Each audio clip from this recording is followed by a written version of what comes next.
উদয়পুরে কৃতি ছাত্রছাত্রীদের সংবর্ধনা দেওয়া হলো উদয়পুর পৌর পরিষদের উদ্দেশ্যে। শুক্রবার উদয়পুর পৌর পরিষদের উদ্যোগে উদয়পুর পৌর পরিষদের মিলনায়তনে কৃতি ছাত্রছাত্রীদের এবছরের যারা মাধ্যমিক ও উচ্চ মাধ্যমিক পরীক্ষায় সাফল্য অর্জন করেছে তাদের সংবর্ধনা দেওয়া হয়। অনুষ্ঠানে প্রদীপ জ্বালিয়ে এর সূচনা করেন গোমতী জেলা পরিষদের সভাধিপতি দেবল দেবরায়। এছাড়া উপস্থিত ছিলেন উদয়পুর পৌর পরিষদের চেয়ারম্যান শীতল মজুমদার, উদয়পুর পৌর পরিষদের সহকারী মুখ্য কার্যনির্বাহী আধিকারিক জিকলো দেববর্মা সহ পরিষদের নির্বাচিত কাউন্সিলরগণ। উদ্বোধনী ভাষণে গোমতী জেলা পরিষদের সভাধিপতি দেবল দেবরায় বলেন, আজকে যারা ছাত্র বা ছাত্রী আগামী দিনে তারাই দেশ রক্ষার কারিগর। এবছরে ত্রিপুরা মধ্যশিক্ষা পর্ষদে যে সমস্ত ছাত্রছাত্রীরা রাজ্যের সুনাম অর্জন করছে তাদের অভিনন্দন জানানো হয়। আগামী দিনে ছাত্রছাত্রীরা যাতে সাফল্য অর্জন করে রাজ্যের সুনাম অর্জন করতে পারে সেজন্য সবার প্রতি অনুরোধ করা হয়।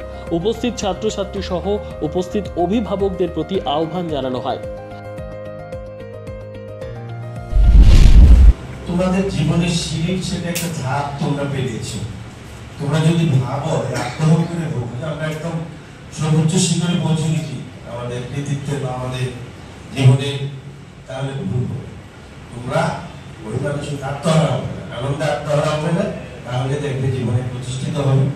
উদয়পুরের নাম, জেলার নাম এবং আমাদের রাজ্যের নাম উজ্জ্বল হবে তোমাদের দ্বারা। তোমাদের উপর নির্ভর করবে আমাদের আগামী দিনে এই রাজ্যের প্রগতি।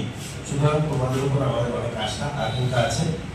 সবচেয়ে বড় যে ব্যাপারটা সেটা হলো বিনয়ী থাকবে, যথেষ্ট ভাবে আমি বলবো অভিভাবকদের গুরুজনদের সম্মান করবে এবং সবসময় মনে রাখবে আমার আরো কিছু শেখার আছে। আমার সবটাই শেষ, আমি ত্রিপুরা মধ্যশিক্ষা পর্ষদ থেকে একটা স্থান অধিকার করে জীবনে সবকিছু জেনে ফেলেছি। এই মানসিকতায় তোমরা কোনদিন ভুলবে না, আনন্দ করবে। নিশ্চয়ই আমরা আনন্দ করছি আজকে তোমাদেরকে, নাহলে এই আজকের অনুষ্ঠান হতো না। আমাদের আনন্দটা আমাদের করতে হবে, তোমরা আনন্দটা শুধু উপভোগ করবে, কোনো অবস্থাতে আত্মহারা হবে না, তাহলে দেখবে জীবনে অনেক কিছু করতে পারবে।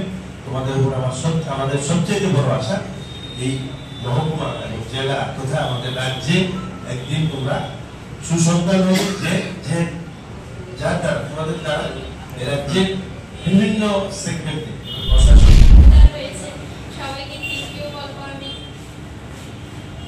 আমি প্রতিদিন বাড়িতে কোনো রুটিন ছিল না বলা, সারাক্ষণ বলতে করতে থাকতাম, খাওয়া দাওয়া ছাড়া কোনো রুটিন ছিল না আমার পড়া।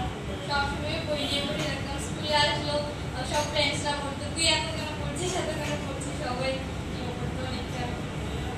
আজকে খুব ভালো লাগছে সবাই সামনে এভাবে দাঁড়িয়ে থাকতে। Thank you so much.